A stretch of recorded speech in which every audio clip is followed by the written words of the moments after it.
Dan Aykroyd, welcome to the show. Hi, Tom. Before you got into the blues, were you into like traditional folk protest music? Well, How many roads must a man walk down? Only loving Pete Seeger and loving Bob Dylan and loving Woody Guthrie and that. But no, I was sort of, because I grew up in Ottawa and there was a club there called Le Hibou, run by a guy named Harvey Glatt, and he brought all of the great blues talent in. I think I saw Harvey. You might have, yeah. A couple of endures. Junos. He endures, yeah. He's like Moses Neimer. This is a sphinx. It never goes away. It's fantastic.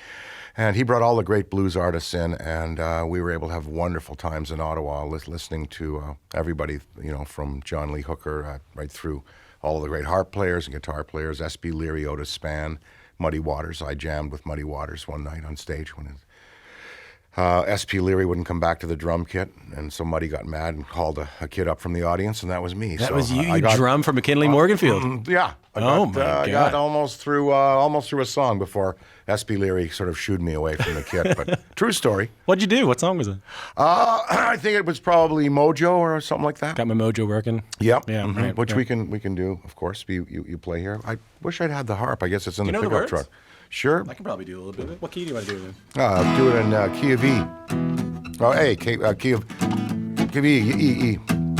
I got my. Well, I always start with a verse, Here we go. I'm going down Louisiana. Give me a mojo hang. Some power, ladies and gentlemen. Going down Louisiana. Give me a mojo hang. Oh, I'm gonna get all you pretty men, put them under my command. Hey, I got my mojo working. I got my mojo working. Got my mojo working. I got my Got my mojo working. I got my Got my mojo working. I got my mojo working. Just won't work on you. Oh, we're done. I mean, come on. No, we're on our way, man. I mean, doesn't it feel good? Doesn't the music?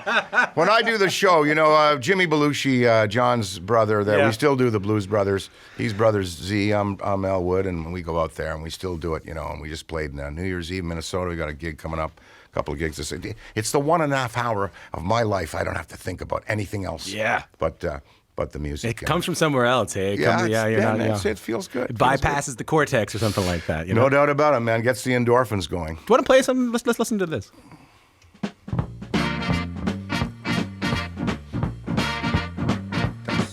Now when I get the blues, get me a rockin' chair. Now when I get the blues, get me a rockin' chair. If the blues overtake me, I'm gonna rock right away from here. Wow. So that's Flip Flop and Fly, Downchild Blues Band. First came together in 1969, 50 years ago. My guest Dan Aykroyd knows a thing or two about these guys, right? They're beautiful. We're going to be playing together on the 22nd of June at the Jazz Fest here, and just so excited about being able to come and pay tribute to a band that had an incredible influence on my work and career. Johnny Belushi and I were in the 505 Queen Street Club. Drinking a few illicit beers, and we were listening to Downchild, and he hadn't really heard him before. He'd come up to recruit for Second City. For not Lampoon, from Second City, and he listened to the Downchild. Right, what's this? Oh, that's this Downchild, blues band. Oh yeah, I said, Johnny, you're from Chicago, you know all about the blues. Well, I'm into heavy metal.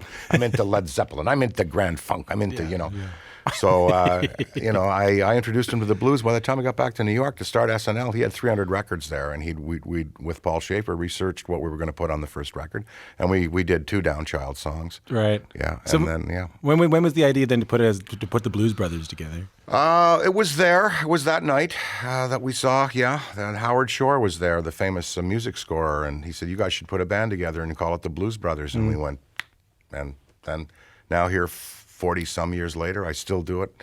We have 13 nightclubs that were based on the concept, 2 movies out there, 10 records, and just, that, and then kind of everybody around the world. It's an iconic thing that people see, those 2 line drawings of the boys. It's kind of like General Electric or Harley or, You know, Yeah. there's an iconic. People tattoo them. I was a Halloween costume one year. I was once a blues brother for Halloween. I've seen it on people's arms. Yeah. You know, it's yeah. You weren't like, I got to think that, man. So you were up there with Duck Dunn, Steve Cropper, some of the greatest backing band that one can have, right?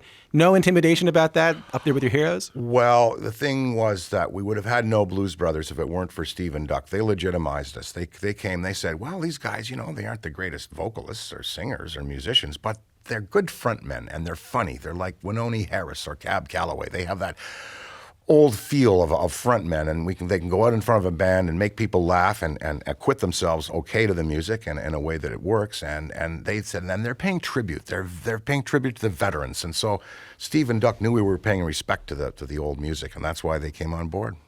I can't imagine what that was like, man. It must have been freaky for you, is what I'm saying, right? I just, you know, every night, I mean, I realize I'm playing with one of the greatest R&B reviews ever put together, and it still stands today. If you look at that first record, man, we had a 19-year-old drummer, Steve Jordan, who's gone on to produce multiple hits for artists all over. And he's pretty good. Yeah, he's pretty good. He was Letterman's drummer for a while, wasn't he? I believe so. In the early days, right? Yeah.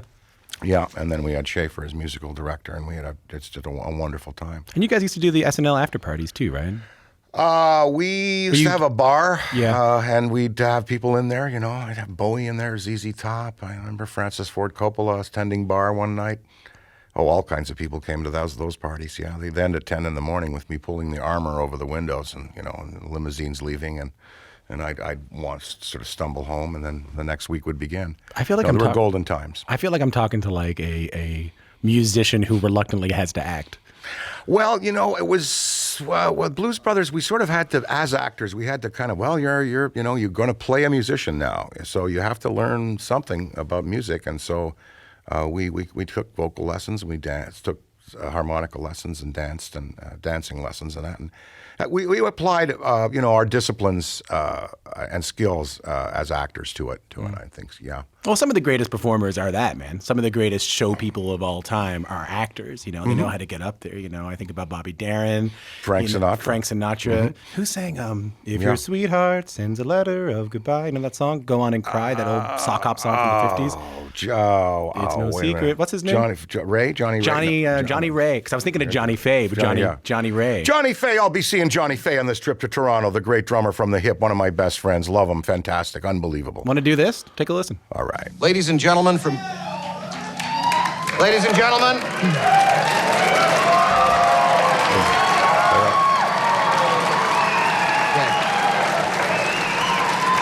Thank you. Ladies and gentlemen from Kingston, Ontario, Canada, home of Kirk Muller, Walter Frank High, and me, it is my honor to introduce to America my friends, the Tragically Hip.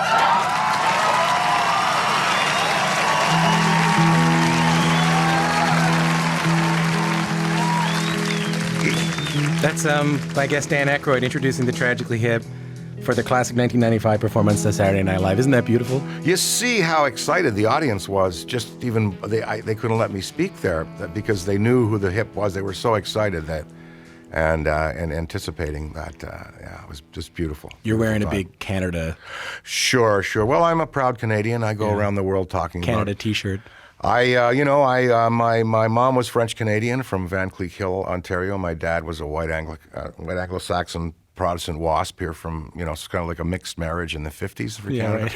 Right. My grandfather was a Royal Canadian Mounted Police Staff Sergeant, and I was born in Ottawa on July 1st, so I'm pretty Canadian. So can you tell me about bringing the Hip to SNL? Like, I've heard a lot of rumors and stories about it that you were responsible for bringing it on. Yes, I did. I lobbied Lauren heavily to do it, and, although they didn't have much of a presence in terms of airwave airplay down in the United States, they had a live presence. They played a lot of bars, a lot of clubs.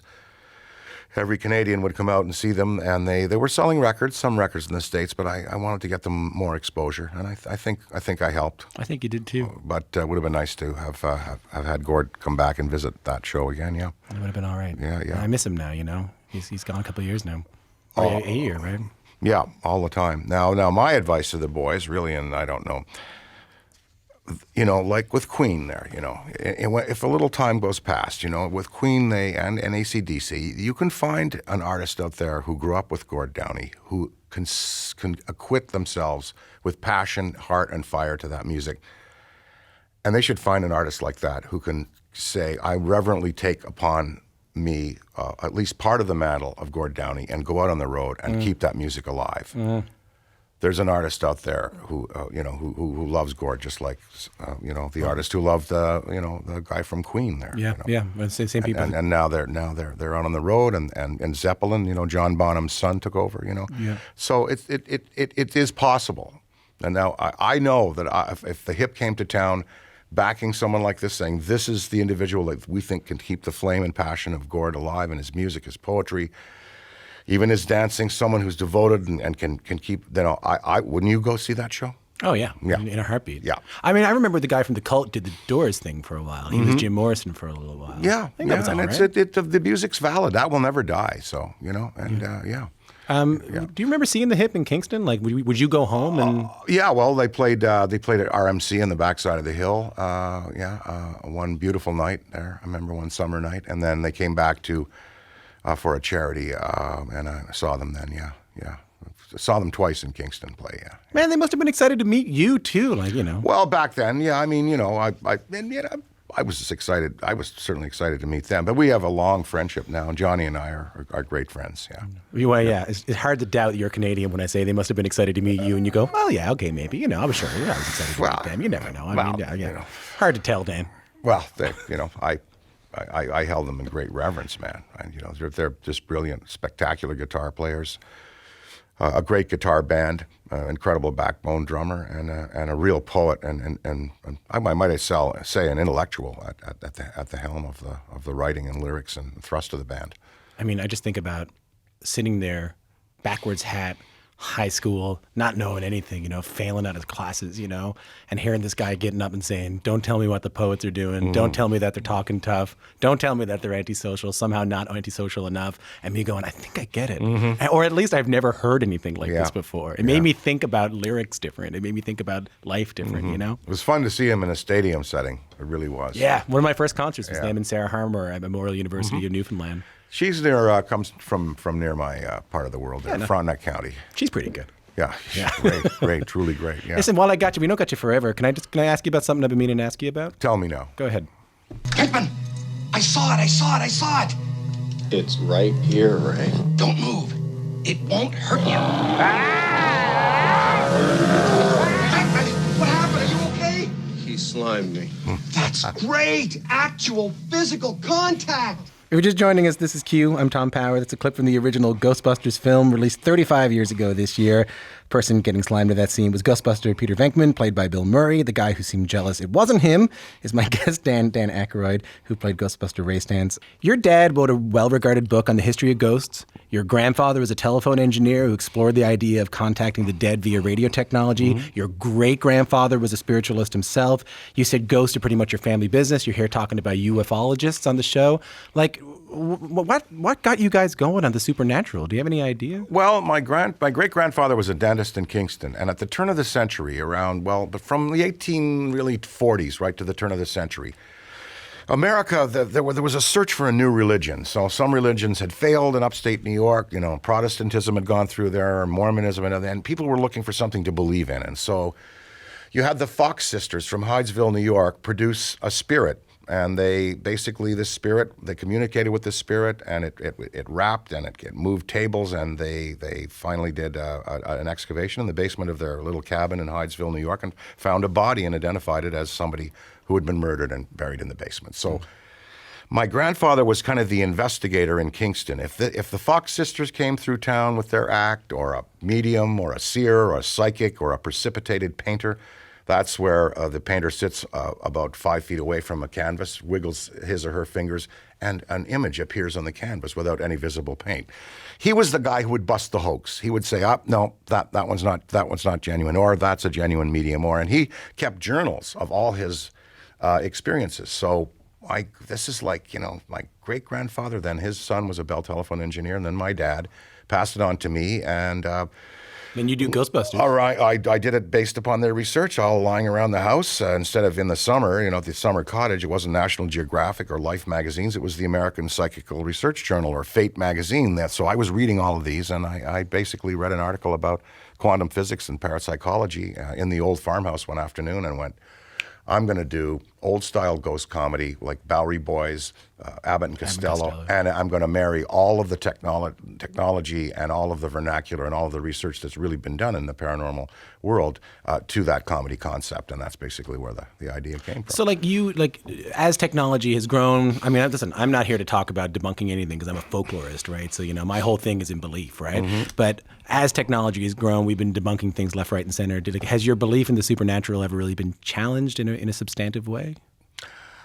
Well, I've gone to places where they've told me that there are quite active presences and nothing's been appeared. But no, the supernatural, the invisible world, the paranormal are very much at work in our world. Yeah. And very much now you see media is dependent a lot on this content. And I love this T&E channel, Travel and Entertainment. They do the haunted hospitals, haunted asylums, prisons, haunted hotels and haunted structures, and they do a great job because they have real research on who these apparitions might have been, who's materializing. Now, my dad's book, History of Ghosts, is the definitive piece on mediumship and ectoplasmic materialization and apparitions, and it's going to be coming out on Rodale Press this summer for the 35th anniversary of Ghostbusters. So my dad's there in Kingston, 97 years old, and he's going to be republishing his book, which sold quite well when it first came out.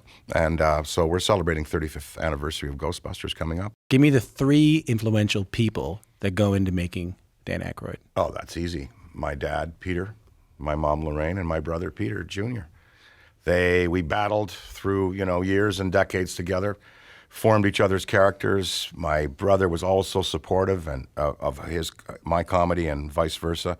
And my dad said, just go out and go follow your dream. And my dad and mom supported me in everything I ever did. When I left university, my mom was disappointed, but my dad knew that this was the thing to do, and so they formed me.